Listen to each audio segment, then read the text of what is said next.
Hello students, study point welcomes you. जैसा कि हम लोग जानते हैं कि हमारा नाउन का सारा लेक्चर कंप्लीट हो गया है। हर एक चीज़ बता दी, उसमें कुछ छूटा नहीं है। तो अब हम नए टॉपिक पर आते हैं जिसकी टाइटल है प्रोनाउन। ये पार्ट ऑफ स्पीच का दूसरा पार्ट है।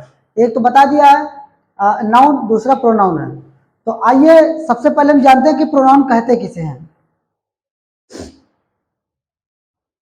किताबों में जो लैंग्वेज मिलती है उसमें ये बताया जाता है कि नाउन की जगह पर जो शब्द यूज किए जाते हैं उसको प्रोनाउन कहते हैं। तो आइए पहले हम इसके बारे में डिस्कस करते हैं कि ये कैसे हम इसको कह सकते हैं। आप लोग बहुत सी बातें सुने हैं बातें करते हुए, जैसे कि मान लीजिए कोई एक एस्से है, जूनियर में पढ़ाया जाता है, जैसे गाय के ऊपर एस्से, तो क्या बोलते हैं, अगर इस तरह कहा जाए तो क्या गलत है कि गाय एक सीधी जानवर है, गाय के एक पूंछ होती है, गाय के 2 सींग होती है, गाय हमें दूध देती है, गाय घास खाती है। बात एक ही है, लेकिन बार बार गाय कहने से वो अच्छा नहीं लगता है।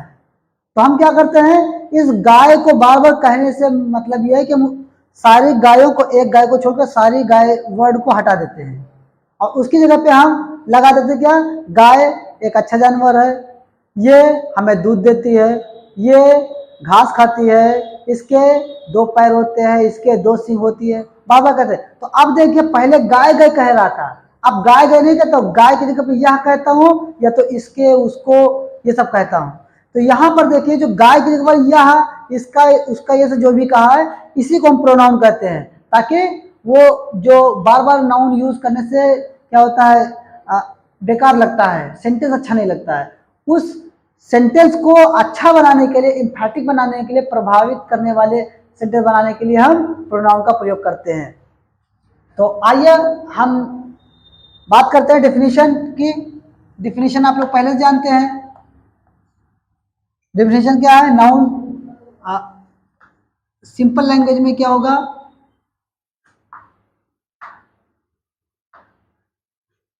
Pronoun is used in place of noun. ये एकदम सिंपल लैंग्वेज में है।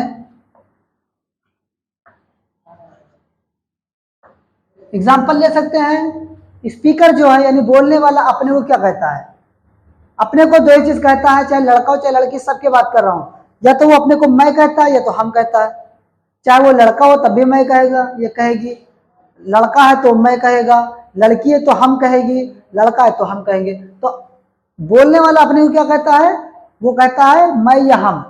अच्छा, जो सुन रहा है उसको बोलने वाला क्या कहता है, उसको हमेशा तुम कहता है, आप कहता है, तू कहता है। तो ये क्या है, सुनने वाले के लिए, यानी कि अगर सामने श्याम बैठा तो श्याम ना कहकर तुम कह दिया कि तुम उठो, इसका मतलब क्या, श्याम उठो, यही तो हुआ।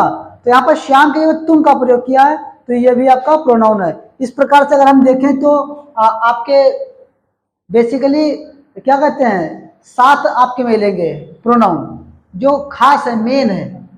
तो फिलहाल अब मैं उसको स्टार्ट करता हूं। अब देखें आप लोग कि नाउन के कितने टाइप होते हैं। नाउन के आपको 10 टाइप मिलेंगे, और भी किताबों में बहुत से इसे दिया रहता है, किसी में 11 भी दिए, 13 तक दे दिए हैं, किसी में 8 दिया है, किसी में 6 ही दिया है। तो वो क्लास वाइज बटा हुआ है, हालांकि 10 होते हैं। अब उसको जबरदस्ती बढ़ा दिया गया तो वो बात अलग है। तो आप यहाँ पे फोकस करें, जो 10 टाइप के होते हैं वो प्रोनाउन की मैं बात करता हूँ। कौन कौन से आपके हैं। पहले नंबर पर जो आएगा उसको हम बोलेंगे पर्सनल प्रोनाउन। क्या बोलेंगे, पर्सनल प्रोनाउन। इसमें आप देख सकते हैं आगे लिखा हुआ है, यहां पर देखिए लिखा पर्सन, पर्सन से ये बना है, यानी वो नाउन जो किसी पर्सन के लिए यूज किया जाता है उसको हम क्या बोलते हैं, पर्सनल प्रोनाउन कहते हैं। अभी मैंने कहा था मैं, हम, तो जाहिर सी बात अपने को मैं कहते तो मैं पर्सन नहीं हूं, मैं भी पर्सन हूं। अगर तुम कहा तो तुम पर्सन नहीं हो, तुम भी पर्सन हो। वह कह दिया लड़का हो लड़की, लेकिन है तो पर्सन, वो भी है। इस प्रकार से इसमें मिलेंगे पर्सनल प्रोनाउन। इसके बाद जो दूसरा आता है वो आपका इसी के बाद दिया जाएगा, ये जो होता है इसको हम बोलते हैं पजेसिव प्रोनाउन। क्या होता है, पजेसिव प्रोनाउन। इसमें देखो आगे आपको दिखाई दे रहा होगा पजेस। पजेस माने होता क्या है, पजेस माने होता है अधिकार दिखाना या अधिकार जताना, यानी ऐसे प्रोनाउन जो कि अधिकार दिखाते हैं उसको हम बोलते हैं पॉसेसिव प्रोनाउन। जैसे ये चाक है तो कह दिया कि ये मेरी चाक है, तो अगर कहा कि मेरी जगह, इसका मतलब जाहिर सी बात है कि इस चाक पर मेरा अधिकार है। ऐसे कह दिया ये ग्रीन बोर्ड आपका है, तो अगर आपका ग्रीन बोर्ड है तो जाहिर सी बात है आपका अधिकार है। तो अधिकार दिखाने वाले जितने प्रोनाउन मिलेंगे उसको हम किसके कैटेगरी में रखेंगे? पॉसेसिव प्रोनाउन के कैटेगरी में रखेंगे। नेक्स्ट देखते हैं तीसरे नंबर पर। तीसरे पर जो आता है वो रिफ्लेक्सिव आता है।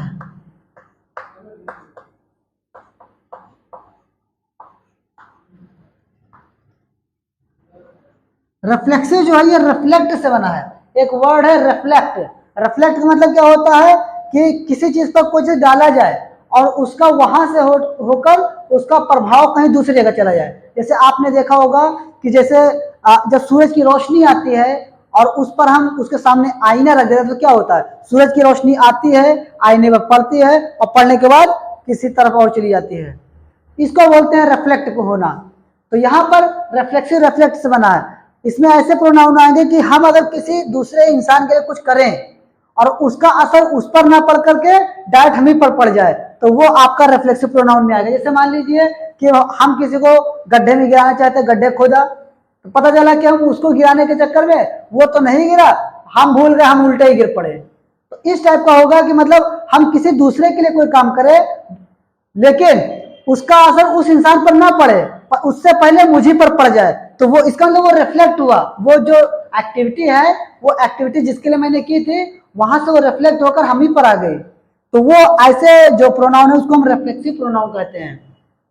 इसी के बाद एक और आपका आएगा जिसको बोलते हैं एम्फैटिक प्रोनाउन।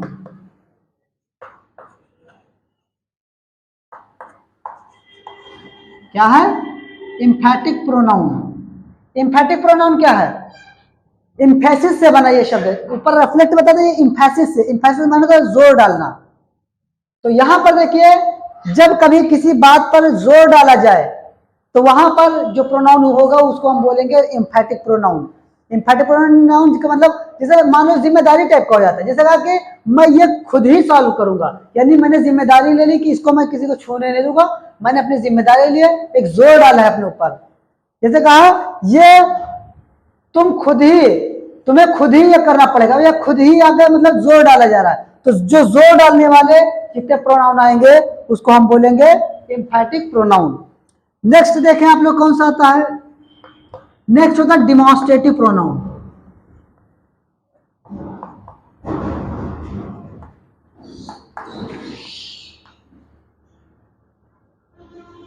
डिमॉन्स्ट्रेटिव प्रोनाउन आपको आगे दिखाई दे रहा होगा इतना, डिमॉन्स्ट्रेट। डिमॉन्स्ट्रेट मीन्स होता क्या है? डिमॉन्स्ट्रेट एक वर्ब है जिसका मतलब होता है इशारा करना, यानी ऐसे प्रोनाउन जिसको हम इशारा करके बताएं वो आपका डिमॉन्स्ट्रेटिव प्रोनाउन होगा। और जाहिर सी बात है अगर इशारा करें तो जाहिर सी बात है वो सामने मौजूद भी रहेगी। जैसे ये चाक है तो मैं कह दूं ये चाक, अब चाक है मौजूद है और इसके साथ साथ मैं इशारा भी करूं कि ये चाक, इशारा किया ना, तो जो इशारा करने वाले जो प्रोनाउन जैसे यह कह दिया तो यहाँ पर यह जो है जिसकी तरफ इशारा किया तो ये आपका इसमें डिमॉन्स्ट्रेटिव में आएगा।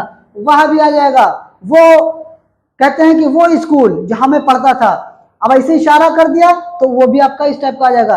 अब मान लो कि वो सामने स्कूल बनी है, कह दो वो स्कूल वहां मैं पढ़ता था, तो वहां पर स्कूल सामने मौजूद है और उसी की तरफ मैं इशारा करके बता रहा हूँ कि वो वाली स्कूल, ताकि उंगली के इशारे से जिसको बता रहा हूं वो समझ जाए कि मैं किस स्कूल की बात कर रहा हूं। तो ऐसे प्रोनाउन आपके किस में आएंगे? डिमॉन्स्ट्रेटिव प्रोनाउन में आएंगे। इसके बाद छठा जो आता है आपका वो होता है डिस्ट्रीब्यूटिव प्रोनाउन। क्या होता है? Distributive pronoun. डिस्ट्रीब्यूटिव जो है डिस्ट्रीब्यूट से बना है, और डिस्ट्रीब्यूट आप लोग पढ़े होंगे, डिस्ट्रीब्यूट मीन्स होता है बंटवारा करना, यानी बंटवारा कर दिया जाए। जैसे मान लो बहुत से लोग स्टूडेंट बैठे हैं, आप बंटवारा कर दे एक एक करके, कहा कि प्रत्येक बच्चे यहाँ आए, इसका मतलब क्या? बच्चे तो सब आए हैं लेकिन कैसे एक एक कर आए हैं। तो ऐसे अगर बंटवारा वाला अगर प्रोनाउन है, कोई ऐसा प्रोनाउन है जो कि बंटवारा बता रहा है तो वो इसमें आएगा। हाँ ये भी हो सकता है कि उनमें से कोई नहीं आया, तो यह तो हो सकता है एक एक, ये तो कहेगा कोई आया ही नहीं है। तो ऐसे जो प्रोनाउन है इसमें आ जाएंगे, जैसे ईच है, ईच के अलावा एवरीवन मिल जाएगा और भी बहुत से मिल जाएंगे इस टाइप के। आइदर मिल जाएगा, नाइदर मिल जाएगा, नन मिल जाएगा, एवरीवन मिल जाएगा, वो सब के सब आपके किस में आएंगे, डिस्ट्रीब्यूटिव प्रोनाउन में आएंगे। अब इसके बाद सातवां जो आता है आपका, वो आपका है इंट्रोगेटिव प्रोनाउन। इंट्रोगेटिव प्रोनाउन क्या है? इंट्रोगेटिव आप लोग जानते हैं पहले से, इस वर्ड का मतलब होता है प्रश्नवाचक, यानी ऐसे प्रोनाउन जो कि हमें क्वेश्चन बताता है, ठीक है, और वो क्वेश्चन वर्ड अगर प्रोनाउन का काम कर रहा है तो उसको हम क्या बोलेंगे, इंट्रोगेटिव प्रोनाउन। इसके साथ में हमें क्वेश्चन मार्क मिलेगा। इसके बाद आठवां देख लें आप लोग, इसी टाइप का मिलेगा कि रिलेटिव प्रोनाउन। रिलेटिव जो है रिलेट से बना है, रिलेट माने होता है रिश्ता या रिलेशन कह सकते हो, यानी ऐसा जो हमें रिश्ता बताता है, यानी दो सेंटेंस लिखे हैं, दोनों को एक ऐसा प्रोनाउन जो जोड़ देता है, तो वो जो जोड़ने वाला है वो आपका रिलेटिव प्रोनाउन रहेगा।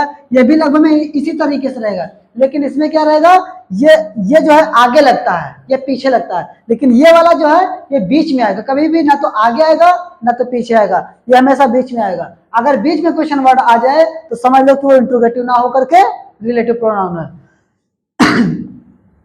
तीसरा नवा देख लीजिए, indefinite pronoun. Indefinite pronoun, definite माने होता है निश्चित, और इनडिफिनिट जो निश्चित ना हो। जैसे दरवाजा को खटखटाए तो हम लोग कहते कि देखो दरवाजे पर कोई आया है, तो कौन है कोई पता नहीं, जानवर है, आदमी है, औरत है, कौन है नहीं पता चल रहा है। तो ऐसे प्रोनाउन जो कि जिसके बारे में निश्चित नहीं है, हम अंदाजा लगा के बता देते हैं, वो आपका कौन आ जाएगा, इनडिफिनिट आ जाएगा। और लास्ट जो आपका है वो आप लोग देख लीजिए, आपका लास्ट वाला जो रेसिप्रोकल है।